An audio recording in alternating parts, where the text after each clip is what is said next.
Hello everyone, welcome to Jeet experts. हम लोग atomic structure पढ़ रहे थे एंड हमने लास्ट टॉपिक पढ़ा है हाइजेनबर्ग अनसर्टेनिटी प्रिंसिपल। अब हम आगे बढ़ते हैं और आगे हम पढ़ेंगे श्रोडिंगर क्वांटम मैकेनिकल मॉडल।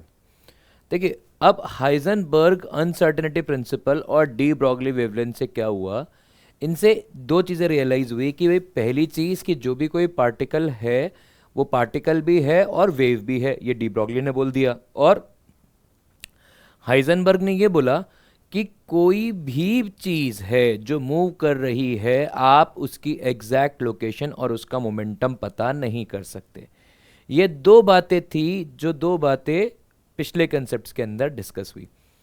तो इन्हीं दो चीज़ों को ध्यान में रखते हुए श्रोडिंगर ने क्वांटम मैकेनिक्स को जन्म दिया और ये क्वांटम मैकेनिकल मॉडल दिया। क्वांटम मैकेनिकल मॉडल में कुछ बेसिक बातें थी। जो सबसे बेसिक बात क्या थी, जरा समझिए। सबसे बेसिक बात ये थी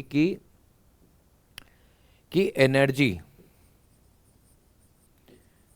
ऑफ इलेक्ट्रॉन इज क्वांटाइज्ड, कि एनर्जी ऑफ इलेक्ट्रॉन जो है वो क्वांटाइज्ड है। It means that energy of electron has some specific values। वो कुछ स्पेसिफिक वैल्यूज के ऊपर ही डिस्कस की जा सकती है। सबसे बेसिक बात ये बोली, जो बात बोर से भी आई थी कि बोर ने भी कहा था कि energy of electron is quantized. वो एक इलेक्ट्रॉन जो है वो एक ऑर्बिट में होगा, दूसरे ऑर्बिट में होगा, उनके बीच की जो एनर्जी होगी वो फिक्स्ड होगी। वैसे ही इन्होंने भी ये बात बोली कि भाई जो एनर्जी ऑफ ऑर्बिटल है या एनर्जी ऑफ इलेक्ट्रॉन जो है वो क्वांटाइज्ड है, वो एक फिक्स्ड वैल्यू है, वो वेरी नहीं करती है। ये बात इन्होंने कही। दूसरी बात इन्होंने क्या कही कि भाई जो क्वांटाइजेशन है, दूसरी बात इन्होंने क्या बोली कि quantization of energy depends on wave nature of electron. जो क्वांटाइजेशन है वो वेव नेचर ऑफ इलेक्ट्रॉन पे डिपेंड करता है। और इन्होंने एक वेव फंक्शन डिफाइन किया, एक वेव फंक्शन डिफाइन किया साई, जिस साई के पूरे कैलकुलेशन के हिसाब से आप एनर्जी बता पाए। ठीक है। तीसरी चीज जो इन्होंने बोली, इन्होंने क्या कहा कि भाई exact location and energy of electron can't be determined. तो ये बात भी इन्होंने बोल दी। भाई ये वाली बात क्या थी जो हाइजेनबर्ग से आई थी, ये वाली बात क्या थी जो बात डी ब्रॉगली से आई थी, ये वाली बात क्या थी जो बोर से आई थी। तो जो तीन सबसे बड़े डिस्कवरीज थी, जो तीन सबसे बड़ी थियोरीज थी, वो तीनों को ही यूज कर लिया गया। इसके बाद क्या हुआ, इन्होंने कहा द रीजन around nucleus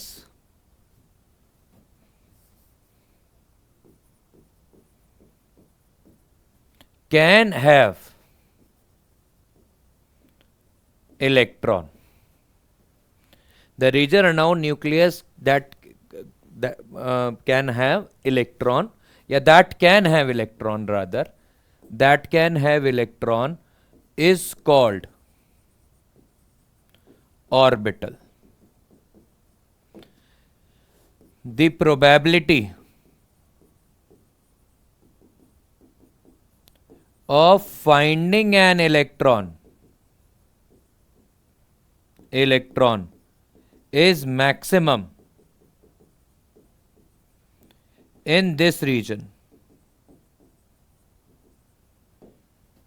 ठीक है। अब यहां पर इलेक्ट्रॉन फाइंड आउट करने की प्रोबेबिलिटी मैक्सिमम थी, ये नहीं था कि इलेक्ट्रॉन इसी रीजन के अंदर है, क्योंकि हमको तो पता ही नहीं इलेक्ट्रॉन कहां पर है। तो ये वाले बात ने क्या बोले कि आप एग्जैक्टली श्योरिटी से नहीं बता सकते हैं कि इलेक्ट्रॉन का है। तो उन्होंने कहा कि एक पर्टिकुलर रीजन के अंदर इलेक्ट्रॉन होना चाहिए, होगा कि नहीं होगा एक अलग बात है। और उस रीजन को इन्होंने डिफाइन किया ऑर्बिटल। और ये ऑर्बिटल जो आया ना, this orbital came as result of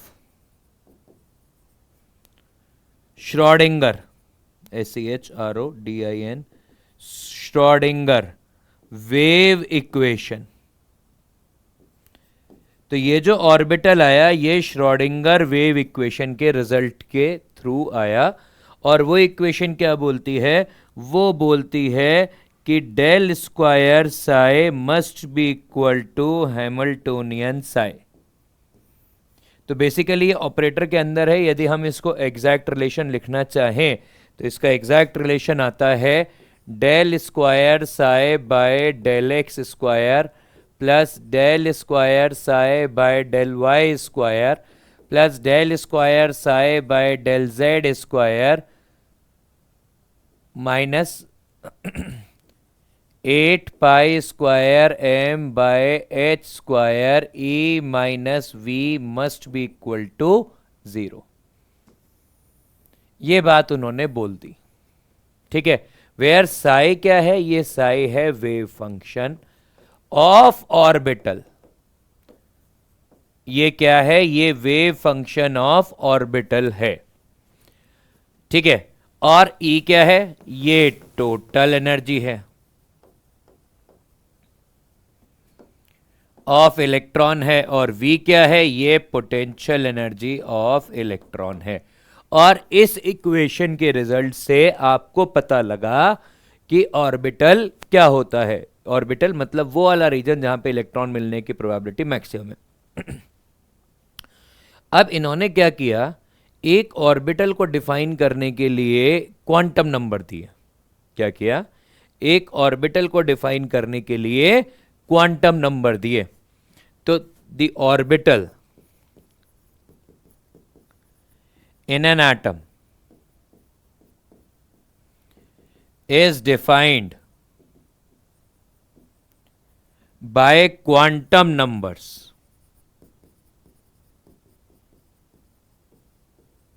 तो इन्होंने क्वांटम नंबर्स दिए जिन क्वांटम नंबर की मदद से एक ऑर्बिटल को डिफाइन किया गया।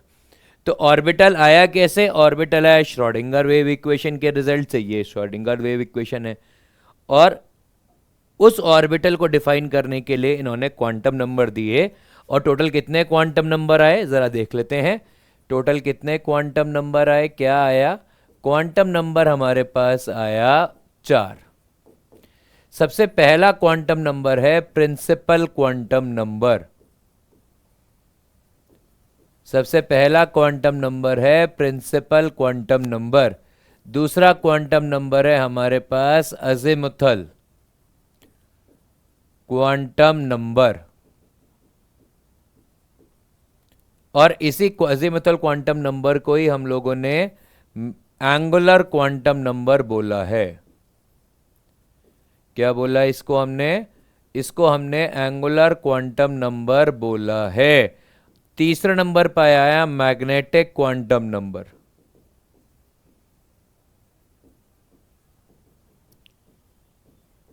और चौथे नंबर पे हमारे पास आया स्पिन क्वांटम नंबर।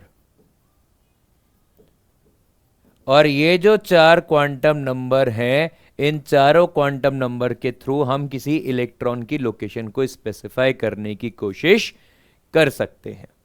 ये जो 3 क्वांटम नंबर है ये ऑर्बिटल स्पेसिफाई करते हैं और ये प्राइमरली इलेक्ट्रॉन स्पेसिफाई करता है in that particular orbital. Any orbital in an atom can have maximum of 2 electrons। ये एक और बात आई, ठीक है। तो अब हम चालू करते हैं quantum numbers.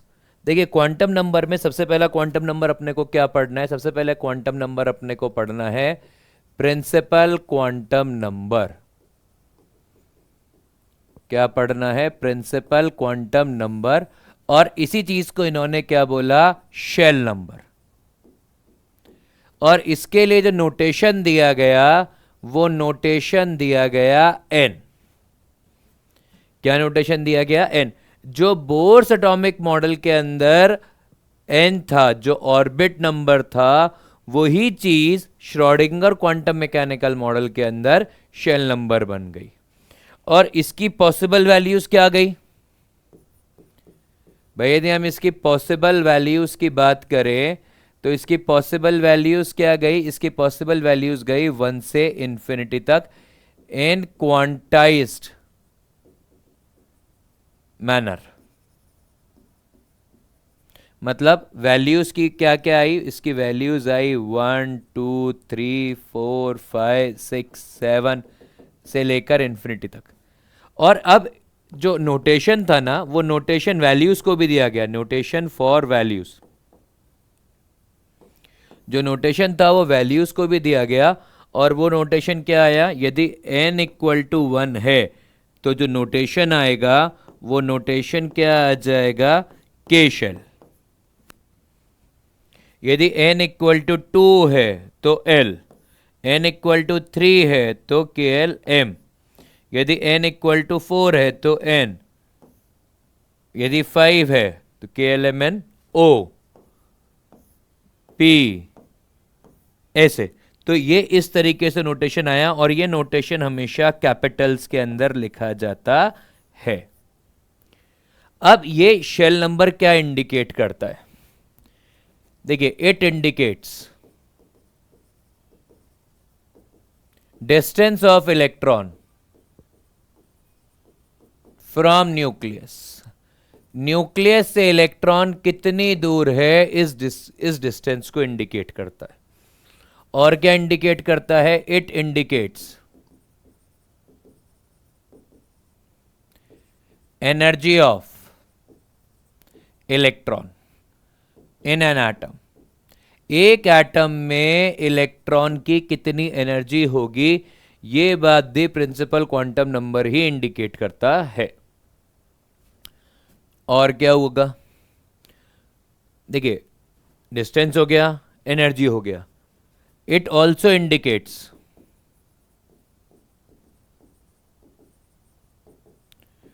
Total number of orbitals and electrons in a shell.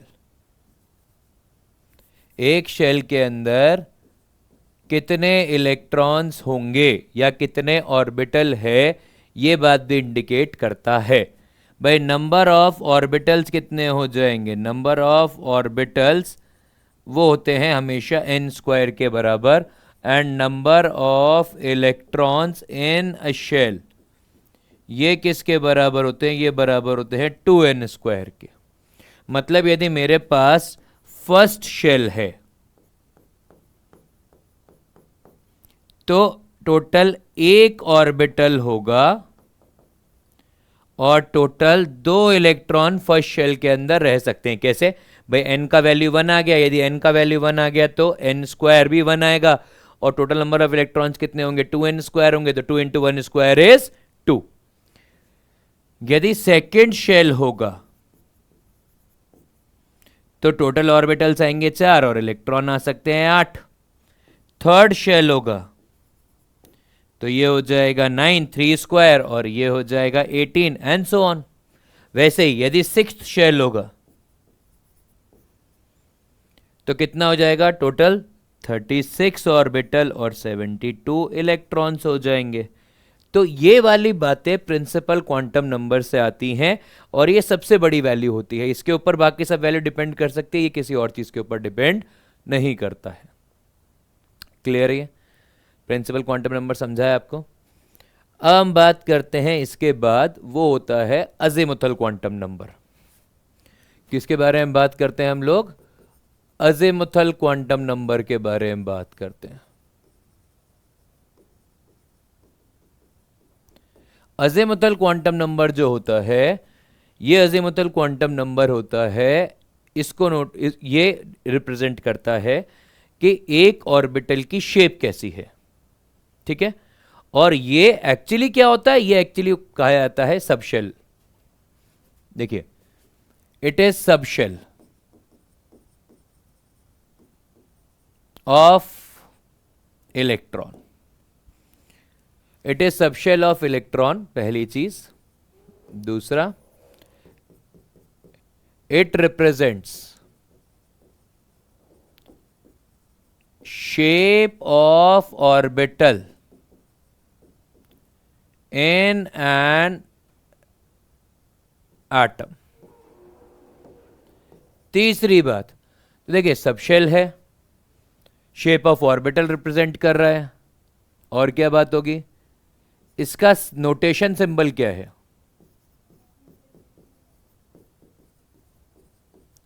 इसका नोटेशन सिंबल क्या है, इसका नोटेशन सिंबल है एल, स्मॉल एल। और चौथा, इसकी पॉसिबल वैल्यूज क्या है, इसकी पॉसिबल वैल्यू होती है 0 to n-1। तो बेसिकली इसकी values depend on, values depend on principal quantum number, principal quantum number के ऊपर वैल्यूज डिपेंड करती हैं 0 से n-1। ठीक है, मतलब यदि n का वैल्यू 1 है तो l का वैल्यू 0 हो सकता है, और ये 0 to n-1 भी किस में है, इन क्वांटाइज्ड। देखिए, क्वांटाइज का मतलब क्या होता है कि एक पर्टिकुलर डिफरेंस के बाद है, and that difference is unity, एक एक के डिफरेंस के बाद है। तो यदि n का वैल्यू 1 है तो पॉसिबल l का वैल्यू 0 to 1-1 इज 0, तो 0 वैल्यू होगा। यदि n का वैल्यू 2 है तो l का पॉसिबल वैल्यू क्या हो सकता है, अभी ये कितना होगा, 0 to n-1 in quantize steps, मतलब डिफरेंस ऑफ 1। फिर से बात कर लेते हैं ये चीज, डिफरेंस ऑफ 1। तो आप क्या कह रहे हैं, 0 से n-1, n-1 इज 1, तो 0 से n-1 इज 0 and 1। तो ये l का वैल्यू हो जाएगा 0 and 1। यदि n का वैल्यू 2 है तो l का वैल्यू क्या हो जाएगा, l का यदि n का वैल्यू 3 है तो l का वैल्यू हो जाएगा 0, 1 and 2। यदि n का वैल्यू 4 है तो l का वैल्यू कितना हो जाएगा, 0, 1, 2 and 3। ये वैल्यूज कैसे आई, क्योंकि आप 0 से n-1 तक पहुंचना चाह रहे थे। 0 से n-1 तक पहुंचने के लिए आपने 0 बोला, जैसे n का वैल्यू 4 बोला तो n-1 इज 3, एक एक के डिफरेंस है, तो 0 आएगा, फिर 1 आएगा, फिर 2 आएगा, फिर 3 आएगा। क्या ये क्लियर है? वैसे ही यदि मैंने बोल दिया कि n का वैल्यू लेट्स से 7 है तो l का पॉसिबल वैल्यूज क्या क्या हो जाएगा, 0 से n-1, मतलब 7-1 विच इज 6। तो 0, 1, 2, 3, 4, 5 एंड 6, ये वाली वैल्यूज आ जाएंगी। ठीक है, तो ये पॉसिबल वैल्यूज होंगी जो किसी भी सब शेल के लिए या किसी भी ऑर्बिटल के लिए डिफाइन की जाएंगी।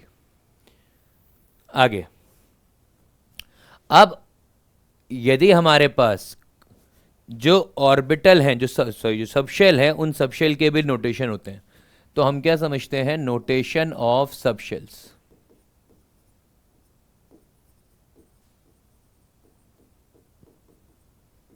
तो यदि l का वैल्यू 0 है तो ये s सब शेल होगा। यदि l का वैल्यू 1 है तो ये p सब शेल होगा।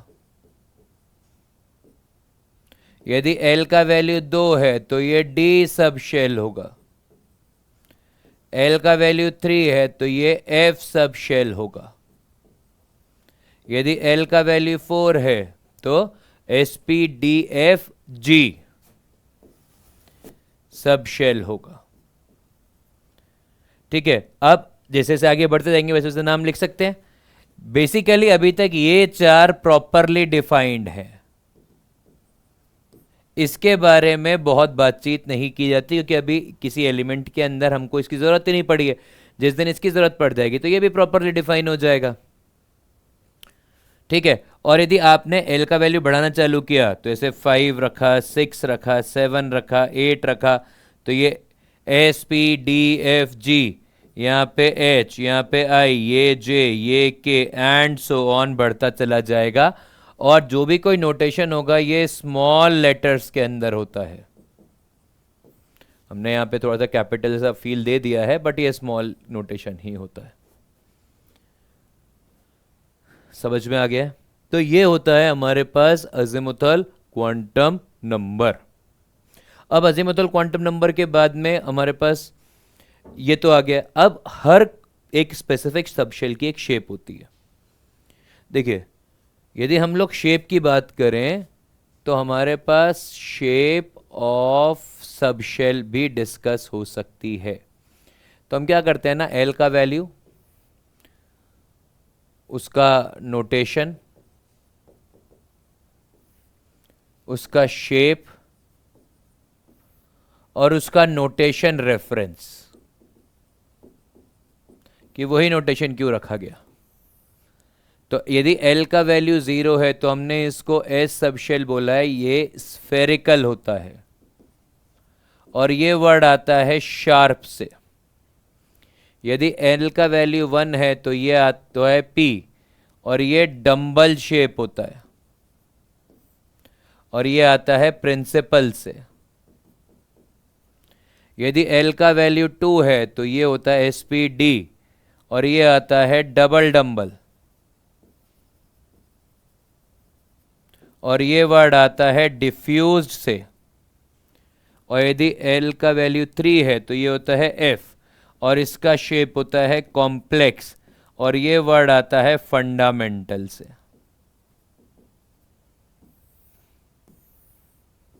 ठीक है। तो ये 4 नोटेशन होती है। मतलब यदि मैं एस सबशेल बनाना चाहूं तो एस सबशेल ऐसा दिखेगा, गोलाकार, स्फेरिकल। यदि मैं पी सबशेल बनाना चाहूं तो पी सबशेल कैसा दिखाई देगा? पी सबशेल दिखाई देगा हमें कुछ ऐसा, डंबल शेप। यदि मैं डी सबशेल बनाना चाहता हूं तो डी सबशेल कैसा होगा? डी सबशेल होगा कुछ कुछ ऐसा। इस चीज को हम लोग बोलते हैं डबल डंबल।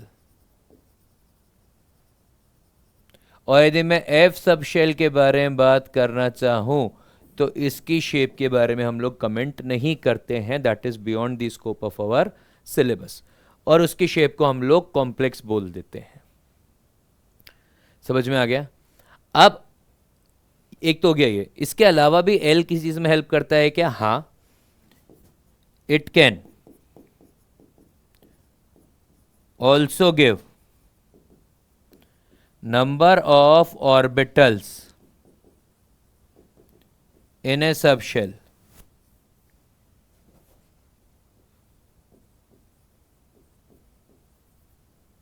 तो ये होता है 2l plus 1। और it also gives number of electrons in a subshell। और वो कितना हो जाएगा? वो हो जाएगा 2l plus 1, 2 into 2l plus 1। देखिए सीधी सी बात है, हर ऑर्बिटल में 2 इलेक्ट्रॉन आ सकते हैं, तो आप जितने भी नंबर ऑफ ऑर्बिटल निकाले उसमें 2 मल्टीप्लाई कर दीजिए, बात खत्म हो गई। और एनर्जी का वैल्यू भी एल के ऊपर डिपेंड करता है, टू वेरी माइनर एक्सटेंट करता है। ठीक है। तो ये सब होता है अजीमुथल क्वांटम नंबर में या एंगुलर क्वांटम नंबर में। इसके बाद अगला क्वांटम नंबर क्या है? इसके बाद अगला क्वांटम नंबर है मैग्नेटिक क्वांटम नंबर।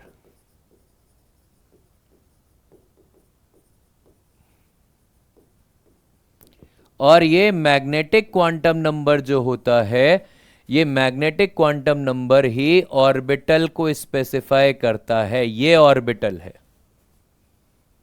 ये क्या है? ये ऑर्बिटल है। और ये ऑर्बिटल में क्या स्पेसिफाई होता है? It represents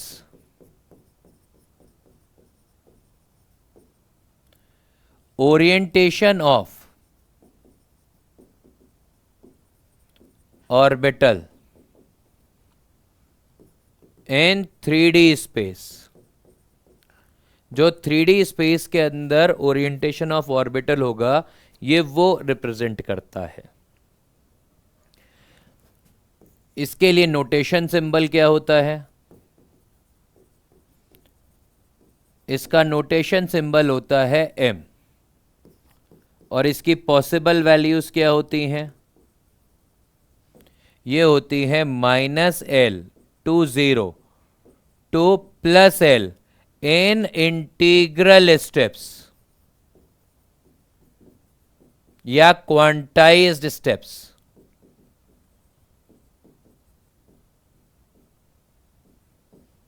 with a difference of 1, मतलब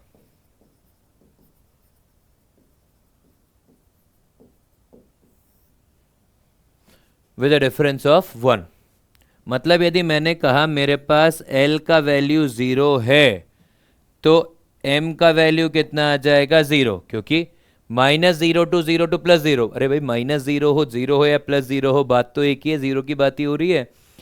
और यदि L का वैल्यू मेरे पास 1 है तो M का वैल्यू हो जाएगा -1 0 एंड +1, और यदि L का वैल्यू मेरे पास 2 है तो M का वैल्यू हो जाएगा -2 -1।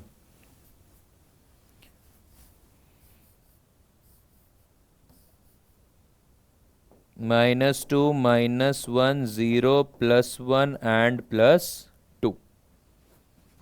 देखिए कैसे हुआ भाई, समझिए। यदि L का वैल्यू 1 है तो -L to 0 to +L, मतलब -1 to 0 to +1 with the difference of 1। Integral steps का और क्वांटाइज स्टेप्स का एक ही मतलब है, डिफरेंस ऑफ 1। मैंने कहा L का वैल्यू 2 है, तो अब मैं क्या जानता हूं, M का पॉसिबल वैल्यूज क्या होगा? -2 to 0 to +2, मतलब -2 -1 0 +1 एंड +2। यदि मेरे पास L का वैल्यू 3 है तो M का वैल्यूज क्या आ जाएगा? ये आ जाएगा -3 -2 -1 0 +1 +2 and +3 with a difference of 1। क्या हो जाएगा? ये विद अ डिफरेंस ऑफ 1 आ जाएगा, और ये होता है मैग्नेटिक क्वांटम नंबर। अब जितने भी ऑर्बिटल्स आए ना, उन ऑर्बिटल्स के लिए भी नोटेशन है। जैसे यदि मैंने s ऑर्बिटल की बात की, भाई s ऑर्बिटल क्या होगा? ऑर्बिटल्स ऑफ s सबशेल, और ये तो स्फेरिकल होगा, वह भी हमने बात की अजीमुथल क्वांटम नंबर के अंदर। यदि हमने p ऑर्बिटल्स की बात की तो p ऑर्बिटल्स क्या होंगे? ये होंगे orbitals of p subshell, और ये कितनी वैल्यूज हैं? ये 3 वैल्यूज हैं, -1 0 एंड +1। और ये कैसे कैसे, इनके नाम कैसे होते हैं? px py and pz। देखिए यहां पर अपने को s का नाम देने की जरूरत नहीं होती है। क्यों? क्योंकि s एक यूनिक वैल्यू है, एक यूनिक ऑर्बिटल है, उसके लिए अलग से नाम देके अपन कुछ हासिल नहीं कर सकते। पर p ऑर्बिटल के लिए अपने को एक अलग से नाम देना पड़ता है। क्यों? क्योंकि p के 3 ऑर्बिटल हैं, px है, py एंड pz है। और ये कैसा होगा भाई? px py pz का क्या मतलब है? यदि हमने x y और z एक्सिस बना दी, तो यदि डंबल x एक्सिस के ऊपर है तो हमने इसका नाम दिया है px, यदि डंबल y एक्सिस के ऊपर है तो हमने इसका नाम दिया है py, और यदि डंबल z एक्सिस के ऊपर है तो हमने इसका नाम दिया है pz। ये नाम ऐसे दिया जाता है। समझ में आ गया? वैसे ही d कैसा है? d डबल डंबल है। भाई यदि हम लोग d ऑर्बिटल्स की बात करें तो d ऑर्बिटल्स कैसे हैं? d ऑर्बिटल्स हैं डबल डंबल। d ऑर्बिटल्स कैसे हैं? d ऑर्बिटल्स है डबल डंबल। और ये क्या है? ये हैं ऑर्बिटल्स ऑफ d सबशेल, और इसकी वैल्यूज क्या होंगी? -2 -1 0 +1 +2, और इनके नाम क्या क्या होंगे, यदि नोटेशंस की बात करें तो इनकी नोटेशन क्या क्या होंगी, नोटेशन हो जाएंगी d x y, d y z, d z x, d x square minus Y square and d Z square. और ये वाली वैल्यूज और इनका कोई रिश्ता नहीं होता है, कोई भी वैल्यू किसी के लिए भी हो सकती है, इनमें से कोई भी वैल्यू, लेट्स से -2 इनमें से किसी एक को दी जा सकती है, पर किसी एक को दी जा सकती है। यदि -2 एक को चली गई तो फिर -1 जो बाकी के चार उनमें से किसी एक को जाएगी, एंड सो ऑन। और इनकी शेप कैसी होती है, यदि मैं डी एक्स वाई की बात करूं तो डी एक्स वाई कैसा होता है, एक्स वाई प्लेन में होता है, ये कुछ इस तरीके का होगा, x y d x y है ये। डी वाई जेड कैसा होगा, अभी यहां पे देखिए बना हम एक ही रहे हैं, पर यहां पे एक्सेस चेंज कर दे रहे हैं, ये वाई जेड बना रहे हैं। देखिए डी एक्स वाई कौन से प्लेन में है, ये एक्स वाई प्लेन में है। डी वाई जेड कौन से प्लेन में है, ये वाई जेड प्लेन में है। और डी जेड एक्स कौन से प्लेन में है, ये एक्स जेड प्लेन में है। तो ये कैसा बनाया जाएगा, एक्स जेड, और ये कुछ इस तरीके का बनेगा। इसके बाद हमारे पास आ जाएगा D x square minus Y square. तो D x square minus Y square कैसा बनेगा, D x square minus Y square बनेगा कुछ ऐसा, एक्स और वाई एक्सिस के अंदर D x square minus Y square. और डी जेड स्क्वायर कैसे बनेगा, डी जेड स्क्वायर बनेगा ऐसा।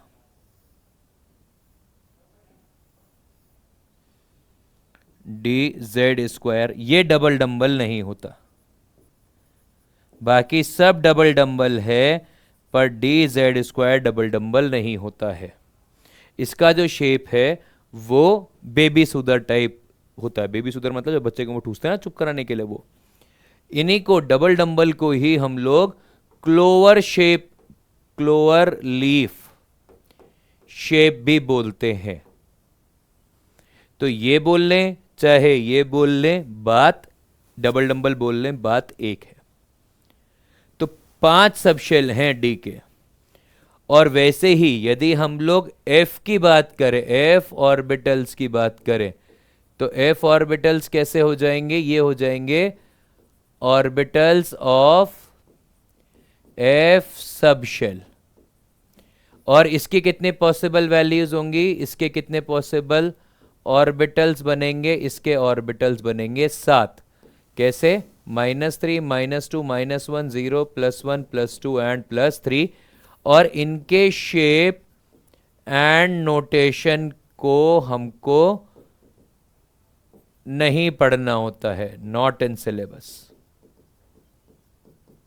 भाई हमको भी हमारे सिलेबस का ध्यान रखना होता है, सिलेबस में है ही नहीं तो बात कैसे करेंगे।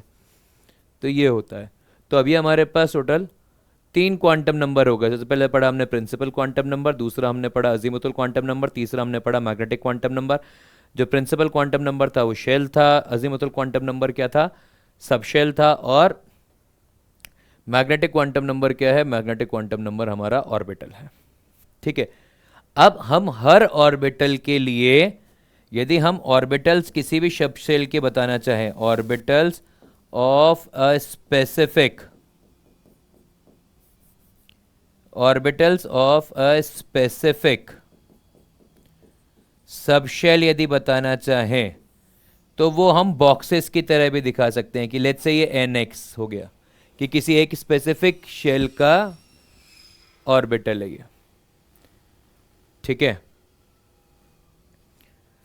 यदि हमने p दिखाना है तो p के अंदर हम 3 बॉक्स दिखा देते हैं, क्योंकि p के 3 ऑर्बिटल होंगे, तो इसको हम लोग क्या बोल पाते हैं, np। और यदि d दिखाना होता है तो d के लिए हम लोग क्या करते हैं, ऐसे 5, 1 2 3 4 5 ऑर्बिटल बता पाते हैं, एन डी। और यदि f बताना हो तो कितने बताते हैं हम, ऐसे 7, 1 2 3 4 5, 1 2 3 4 5 6 और ये 7, तो ये हो जाता है एन एफ। तो ये NF ऑर्बिटल हो जाता है। तो ये टोटल ऑर्बिटल कंसेप्ट है जहां पर हमने अभी तक मैग्नेटिक क्वांटम नंबर पढ़ लिया है। अब मैग्नेटिक क्वांटम नंबर के बाद अगला क्वांटम नंबर क्या होगा? देखिए, अगला क्वांटम नंबर होता है हमारे पास स्पिन क्वांटम नंबर। क्या होता है हमारे पास अगला? Spin quantum number. और इसका जो मतलब है, ये क्या होता है? ये बताता है स्पिन ऑफ इलेक्ट्रॉन को। और इसका नोटेशन क्या होता है? इसका नोटेशन होता है s। और यदि इसकी पॉसिबल वैल्यूज की बात करें तो इसकी पॉसिबल वैल्यू होती है +12 एंड -12। केवल दो वैल्यू होती है। और इसको हम लोग रिप्रेजेंट कैसे करते हैं? रिप्रेजेंटेशन कैसे होता है? इसका रिप्रेजेंटेशन होता है बाय एरोस, ऐसे अपसाइड एरो या डाउन साइड एरो। और इसका मतलब है यदि अपसाइड एरो को हमने +12 लिया है तो डाउन साइड एरो को हम लोग -12 ले लेते हैं। तो ये दो वैल्यूज हैं और बेसिकली ये ही एग्जैक्टली इलेक्ट्रॉन होता है। ये क्या होता है? ये चीज जो होती है वही स्पेसिफिक चीज इलेक्ट्रॉन बोली जाती है। ये होता है स्पिन क्वांटम नंबर। ठीक है, और कितनी वैल्यूज हैं इसकी? दो, एक +12 एक -12। अब ये +12 और -12 स्पेसिफाई क्या करती है? देखिए, कुछ ऑथर लिखते हैं कि ये जो वैल्यूज होती हैं ये स्पेसिफाई करती हैं indicate spins of electron which is either clockwise और एंटी क्लॉकवाइज। पर यह गलत है। इलेक्ट्रॉन की स्पिन ना तो क्लॉकवाइज होती है ना एंटी क्लॉकवाइज होती है। इलेक्ट्रॉन के स्पिन का कोई क्लासिकल एनालॉग होता ही नहीं है। तो ये क्या होता है कि spin of electron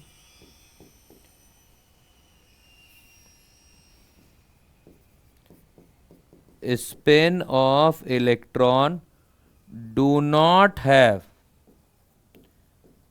any classical analogue. मतलब हमको पता ही नहीं स्पिन कैसे होती है। क्लासिकल एनालॉग का मतलब क्या होता है?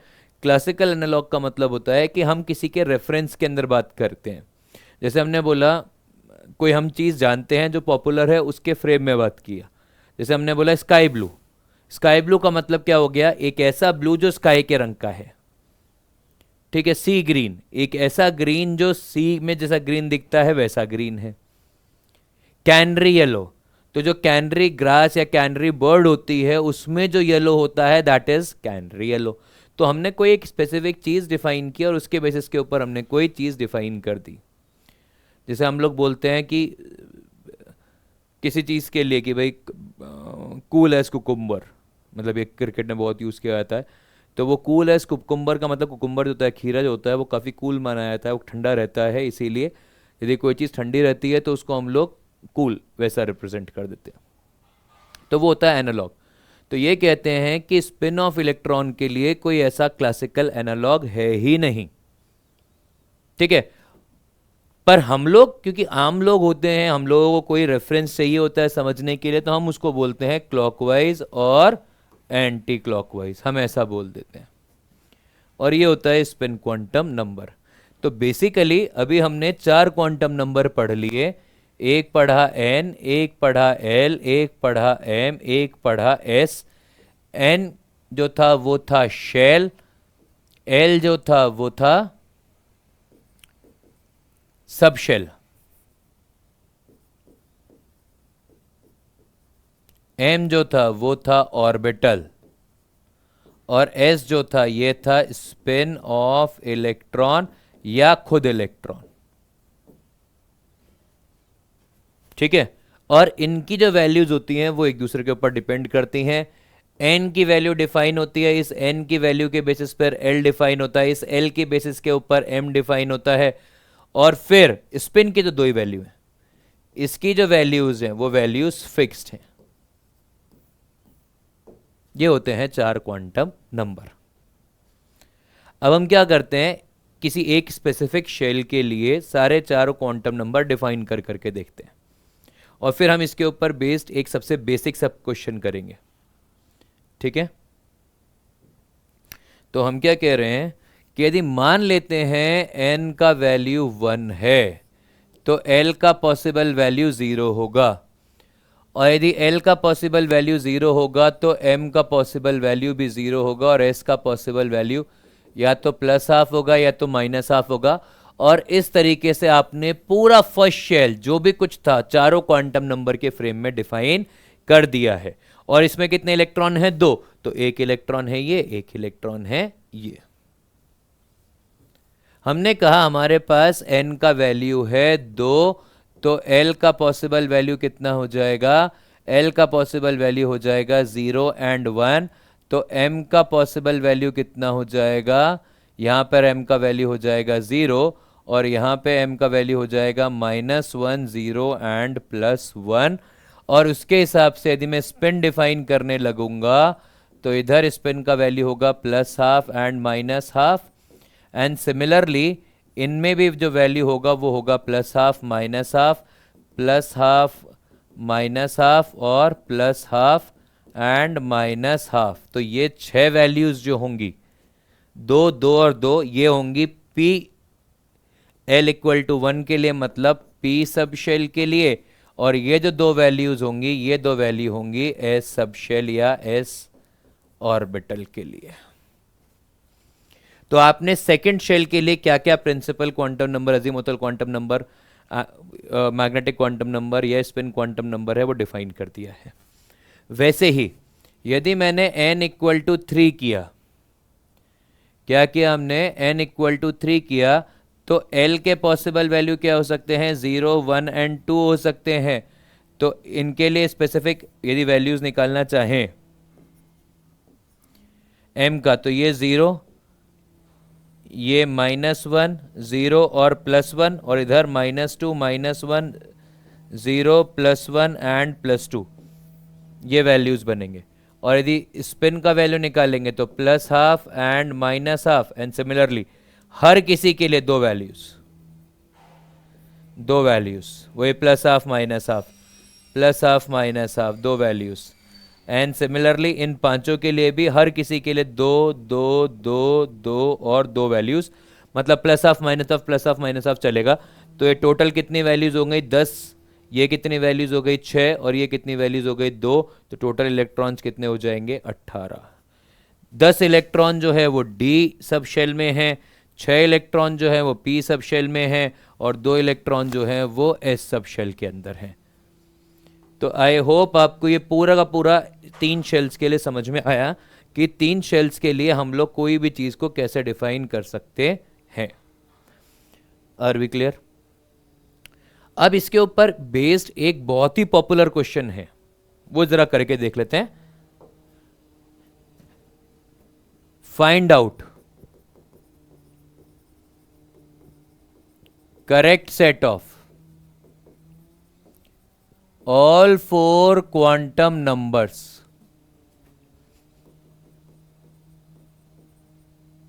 find out correct set of all 4 quantum number। मतलब यदि हमारे पास चारों क्वांटम नंबर अलग अलग डिफाइंड हो तो उन चारों क्वांटम नंबर का अलग अलग वैल्यू हमको बताना है, और सही वैल्यू सेट। तो हमने क्या कहा, यहां पे लिखा n, यहां लिखा m, यहां लिखा m और बाद में लिखा s। ठीक है, फर्स्ट सेट के लिए बात कर लेते हैं। तो फर्स्ट सेट के लिए क्या बात होगी कि भाई n का वैल्यू यदि 1 है, l का वैल्यू 0 है, m का वैल्यू 0 है, स्पिन का वैल्यू +½ है। जो सेकंड सेट है वो कर लेते हैं, ये 4 है, ये 3 है, ये -3 है, ये +½ है। थर्ड सेट कर लेते हैं, ये 6 है, ये 6 है, ये -2 है, ये +½ है। फोर्थ सेट कर लेते हैं, ये 3 है, ये वाला वैल्यू 2 है, ये वाला वैल्यू -3 है, ये वाला वैल्यू -½ है। हमने उसके बाद में एक और कर लेते हैं, ये 4 है, ये 3 है, ये -2 है, ये 0 है। छठा सेट कर लेते हैं, ये 6 है, ये 0 है, ये 0 है, ये -½ है। 7 कर लेते हैं, ये 0 है, ये 0 है, ये 0 है और ये -½ है। तो हमारे पास यदि ये 7 क्वेश्चंस हैं तो और हमको ये बताना है कि इनमें से कौन कौन सा सेट सही है। तो क्या पहला सेट एक सही क्वांटम नंबर है? यदि ये सवाल होगा तो हम सोचेंगे, हम हमेशा n से चालू करेंगे और स्पिन पे ख़त्म करेंगे। n का पॉसिबल वैल्यू 1 है, बिल्कुल 1 हो सकता है। तो इसके लिए l का वैल्यू कितना होगा? हमेशा 0 ही होगा। क्या इसके लिए l का वैल्यू कभी 1 हो सकता है? नहीं हो सकता है। क्यों? क्योंकि जो l का परमिसिबल वैल्यू है वो क्या है? 0 to n-1 है। तो ये 0 है, इस 0 के लिए m का वैल्यू हमेशा 0 ही होगा, क्योंकि m का वैल्यू हमेशा l के ऊपर डिपेंडेंट है। बात समझ में आ गई? तो ये वाला वैल्यू हो सकता है क्या? हाँ बिल्कुल। और स्पिन का वैल्यू +½ है, तो ये बिल्कुल, ये चारों एक बिल्कुल correct set of quantum number है, इसमें कोई डाउट नहीं है। n का वैल्यू 4, बिल्कुल। तो यदि n का वैल्यू 4 है तो l का पॉसिबल वैल्यू क्या हो सकता है? 0 1 2 3। तो 0 1 2 3 है। अब यदि ये 0 1 2 3 है तो l का वैल्यू भी सही है। अब l = 3 के लिए m का वैल्यू कितना होगा? l = 3 के लिए अब n से कोई लेना देना नहीं। यदि ये वाली वैल्यू सही है तो हम इस वाली वैल्यू को इस पे लिंक करेंगे। तो यदि l 3 है तो m का वैल्यू क्या क्या हो सकता है? -3 -2 -1 0 +1 +2 एंड +3। तो ये वाला वैल्यू भी सही है और स्पिन का वैल्यू +½ -½ है, तो ये भी एक सही सेट है। अब हमने कहा n का वैल्यू 6 है। n का वैल्यू 6 है तो l का वैल्यू कितना हो जाएगा? 0 to n-1, मतलब 0 1 2 3 4 5। 6 वैल्यू नहीं हो सकता। और यदि यही वाला वैल्यू नहीं है तो बाकी आगे कुछ भी हो, उससे कोई फर्क नहीं पड़ता। वो एक गलत सेट ऑफ क्वांटम नंबर ही होगा। यदि n = 3 है, यदि n = 3 है तो l का पॉसिबल वैल्यू क्या क्या हो सकता है? तो l का पॉसिबल वैल्यू 0 1 2 हो सकता है, तो ये सही वैल्यू है।